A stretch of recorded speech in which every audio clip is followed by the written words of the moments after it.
Indices in quadratic form. Another interesting lesson. But as a quick recap, in our previous lessons, we discussed the various laws of indices. We look at when you are multiplying indices with the same base, you add the exponent. When dividing with the same base, you subtract the exponent. And when you have it in this form, a to the power n bracket opens n, you just multiply the powers. And then we also considered the zero index law and the negative index law. We discussed this extensively. And in our most recent lesson, we look at solving initial equations, something like 3 to the power x equal 9 or 9 to the power 4x equal 81. We learned this extensively. So if you have not watched any of these lessons, it's advisable to watch them because this is a build-up on these lessons. And you need to understand the fundamentals before you move on to indices in quadratic forms. So let's get started. All along, you'll be finding or seeing simple indices like the one we showed on the previous slide, 3 to the power x equal 9. Quite friendly. And then you meet a type of initial equation where you have something like the one appearing on the screen. It looks very scary and quite complex at first sight. Yeah, it looks like that. But actually, there are some simple ways of solving questions like this. But how do we go about it? That's the focus of this lesson. But before we go deeper into it, you will see that in this seemingly complex equation that I have on the screen, there is something that is repeating. That is k to the power x. I hope you can see it. K to the power x is repeating. So what we have to do is just replace the k to the power x with an alphabet of our choice. We can choose x, we can choose y, choose any alphabet of your choice. But for this lesson, we are going to use y as our variable for substitution. So if k to the power x is y, that means the equation now becomes ay squared plus by plus c equals 0. Don't get confused. We'll pick some examples and you'll understand it real quick. So let's pick an actual example of indices in quadratic form and see how best we can kill it. First example, 3x all into bracket exponent 2 minus 10, bracket opens, 3x, 3 exponent x, bracket closes, plus 9 equals 0. Holy moly. Quite complex and difficult, yes, maybe at first sight. But how do we solve this question? First things first, you can see that in this initial equation, a quite complex one, there is 3 to the power x repeating 2 times. So what we have to do to make it simple for us is to replace the 3 to the power x with any value of your choice. You can choose x or y. For me, I choose x for the reason being that I have 3 to the power x. So I don't want to use x again. So I chose 3 to the power x should be equal to y. With that being the case, this whole equation is going to change to become y squared minus 10y plus 9 equals 0. That is what the equation is going to become. Y squared minus 10y plus 9 equals 0. Why? Because wherever we saw 3 to the power x, we replace it with 9, with y. Now we have a quadratic equation. Yes, that is why we call it indices in quadratic form. So now we have quadratic equation that is y squared minus 10y plus 9 equals 0. I'm sure you already know how to solve quadratic equations. So from now, I think we can end the lesson safely. Okay, that was just by the way. But for the benefit of those who really do not know how to solve quadratic equation, let's go through the steps and see. We are going to use factorization to solve this step. What will be the next thing to do, the most reasonable step to take from now, is to expand this quadratic equation on our left. But let me take us one step back and explain something for you to get the point. You can see that the constant in this equation is 9. The constant is 9. And the coefficient of y is negative 10. So you are going to look for two numbers. Those two numbers, if you add them together, you should get negative 10. If you multiply them, you should get positive 9. And those numbers will be negative 1 and negative 9. Why? Because negative 1 plus negative 9 gives us negative 10. But negative 1 times negative 9 will give positive 9. So when we expand that equation, we are going to replace the negative 10 with, we are going to replace the negative 10y with negative y and negative 9y. I hope you get that. You really need to understand this step to understand how factorization is done. So negative 10y has now become negative y minus 9y. We've not changed it. We've not altered the equation. Look at negative y minus 9y. It's not the same as negative 10y. Good. We've just opened it up so that we can factorize. Now we pair them up. Y squared minus y as one pair and 9y plus 9 as another pair. Now we factorize them one after the other. If you check the first bracket, which is y squared minus y, the common factor there is y. So you can pull out y and leave the remaining ones there. So if you factorize everything, we now get y, bracket opens, y minus 1. And for the second bracket, the common factor there is 9.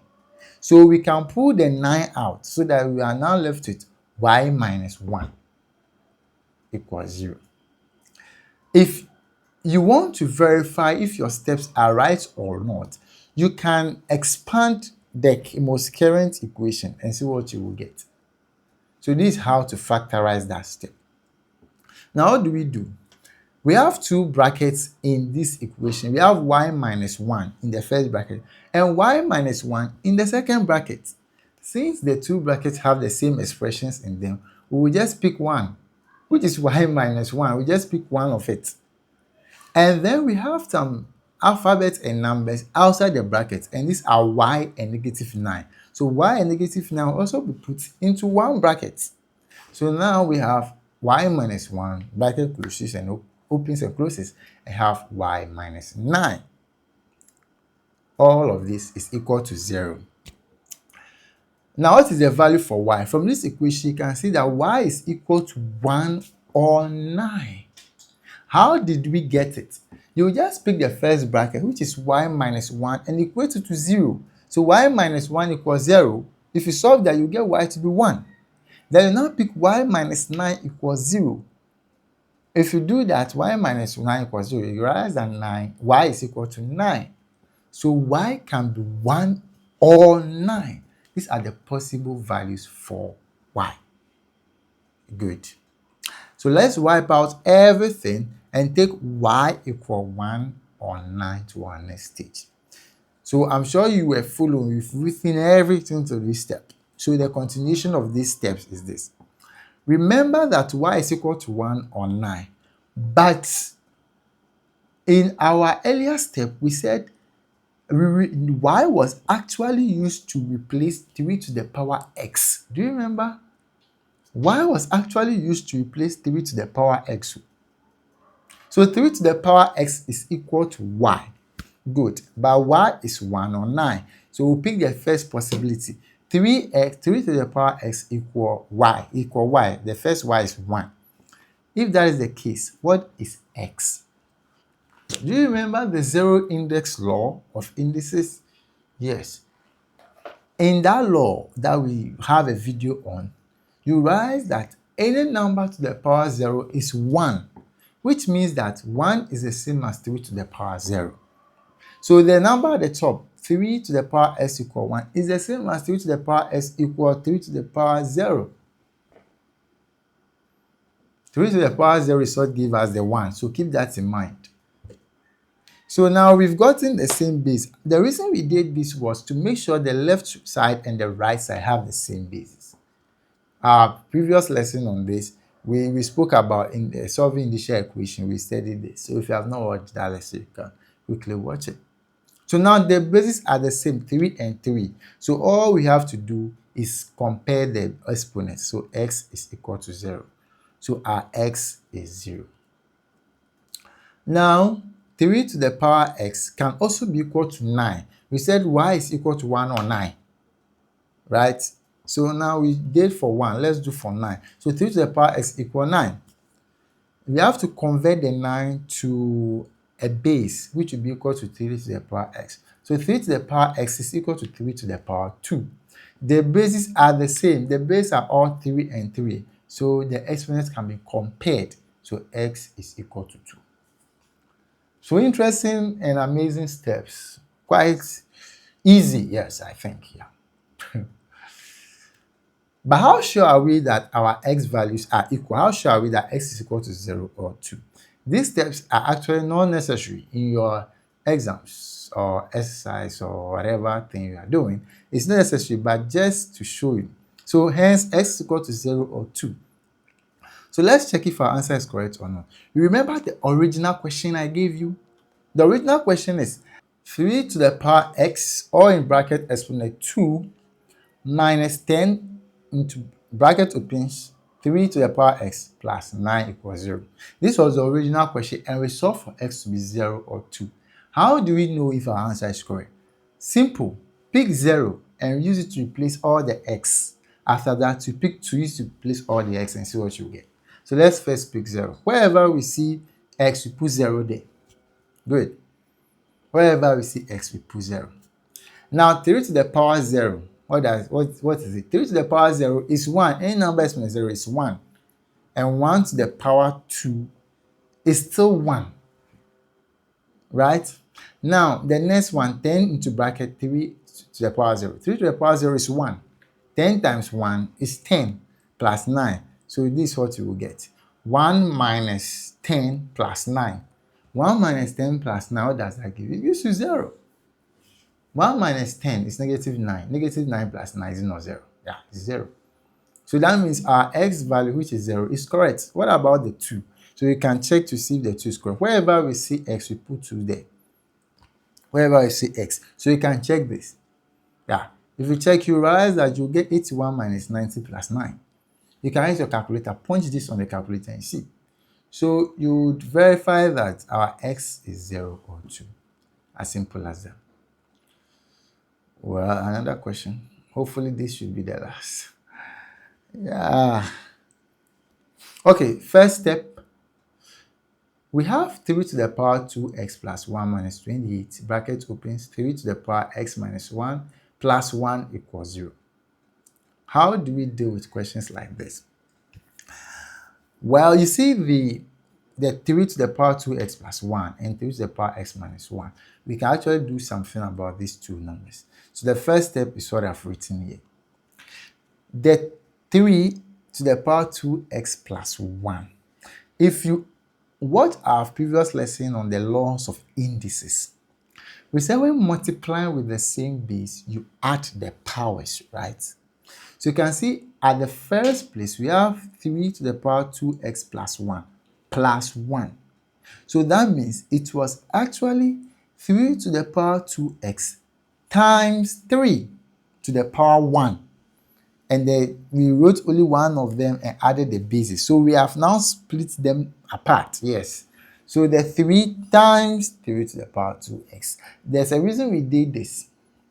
Now for the next one, if you remember the laws of indices, we stated that when dividing with numbers of the same base, subtract the exponent. So if you have 3 to the power 2 or 3 to the power 5 divided by 3 to the power 2, it will be 3 to the power 5 minus 2, right?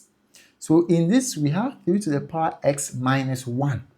So actually, it was really 3 to the power x divided by 3 to the power 1, but we don't write the 1. So you must have that deep understanding of indices. Understand the laws of indices, the three main laws, and negative index law and zeros of indices, to be able to see these things beyond. So what is at the top is what I have just rewritten at the down. There is no difference between what's at the top and what's at the down. Let's move to the next step. Good.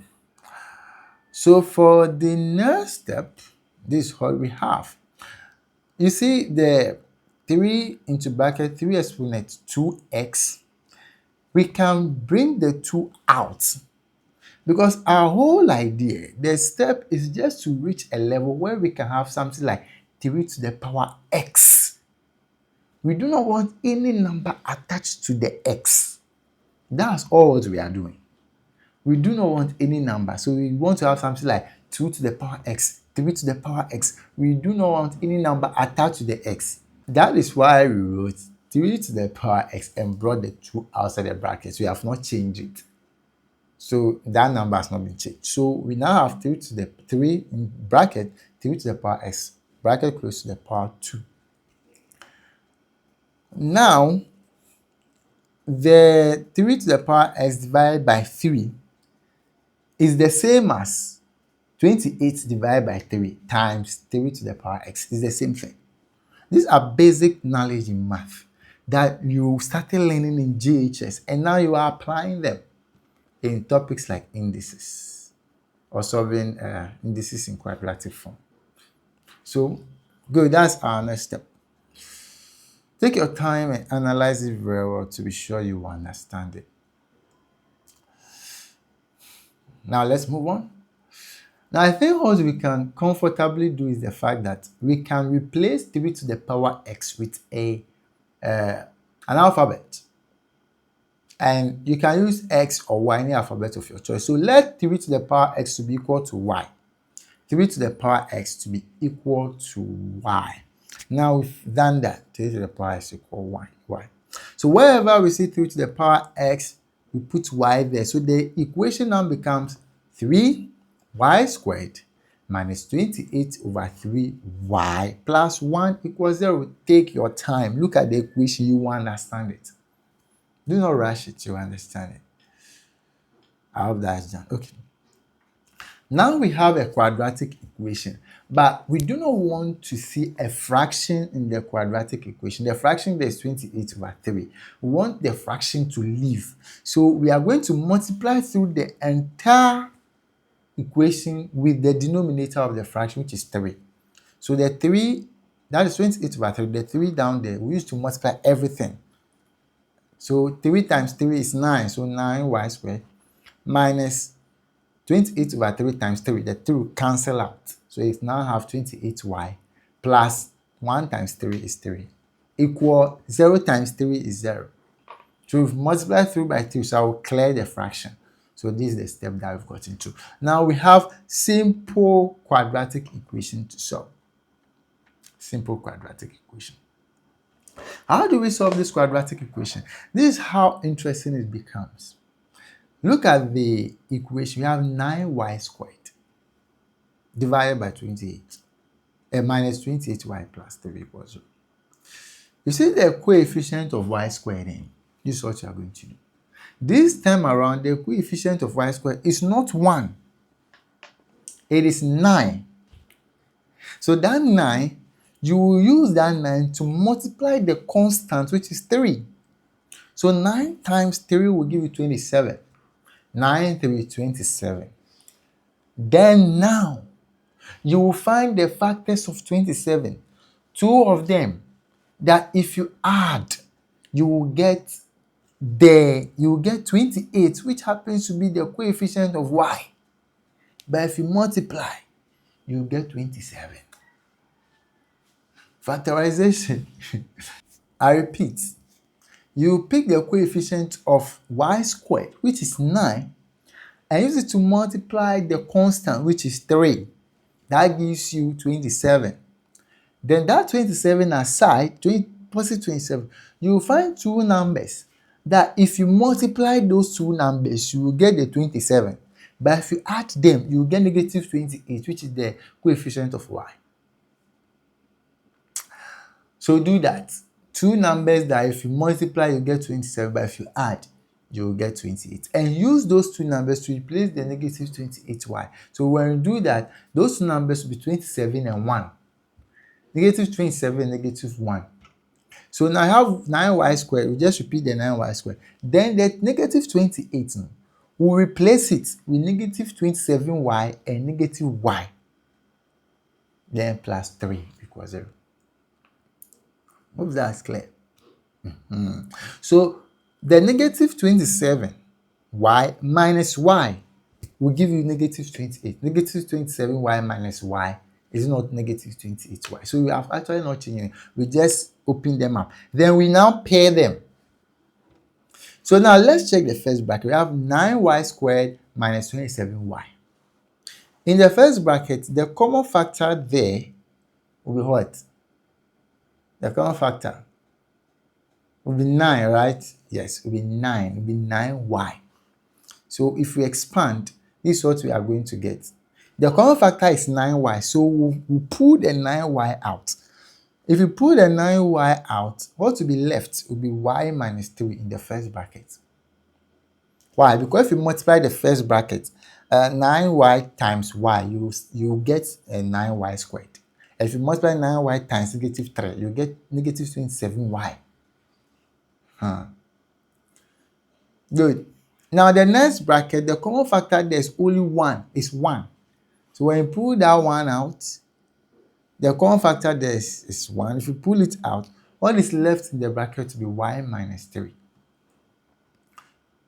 Now if you expand the bracket, you will get what's at the top because there's negative 1 there. So negative 1 times y will give you negative y. And negative 1 times negative 3 will give you positive 3. This factorization something, that's not the focus of this lesson, but we actually need it so much to be able to solve indices in quadratic form. So if you have an issue with quadratic factorization, I need detailed explanation on it, then you can ask the question in the comment section or comment it in the comment section. Maybe we'll prepare a lesson on it for you. Now we have two brackets. The first bracket has y minus 3, the second bracket has y minus 3. So since they have the same expressions in the two brackets, we just pick one. So y minus 3. Then what is outside the bracket, we'll also put them together. So you have y minus 3 in one bracket, now y minus 1 in the next bracket, all equal to. I just hope I'm making sense, right? So from this step, you would realize that y is equal to is 3 or y is equal to 1 or 9. How did we do that? Y minus 3 equals 0 means that y equals 3. 9y minus 1 equals 0 means the negative 1 crosses the equal to sign. Then we divide 3 by 9. So y will be equal to 1 over 9. So basically, to find for y, you pick the first bracket equates to 0. Pick the second bracket equate to 0 individually. So now we have y to be equal to 3 or 1 or 9. But if you remember correctly, we said that y was used to replace 3 to the power x. If you've been following, like as we were solving, if you have been writing so far, you realize that the y was actually 3 to the power x. Good. So 3 to the power x equal y. So now let's solve. The first y is 3, so 3 to the power x is equal to 3. If that is the case, that means x is equal to 1. Because the 3 is the same as 3 to the power 1. So they have the same basis, so x is equal to 1. Simple. Now the second possibility is that 3 to the power x is equal to 1 or 9. Well, the 9 at the base can be changed to 3 to the power 2. So 3 to the power x is equal to 1 divided by 3 squared. And by understanding the negative index law, you know that 1 divided by 3 to the power 2 is the same as 3 to the power negative 2. Yes.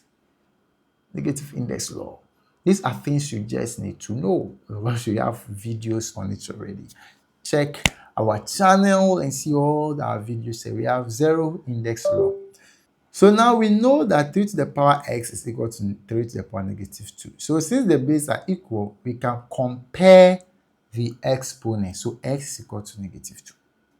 So this means that our x is equal to 1 or negative 2. We are done solving for x.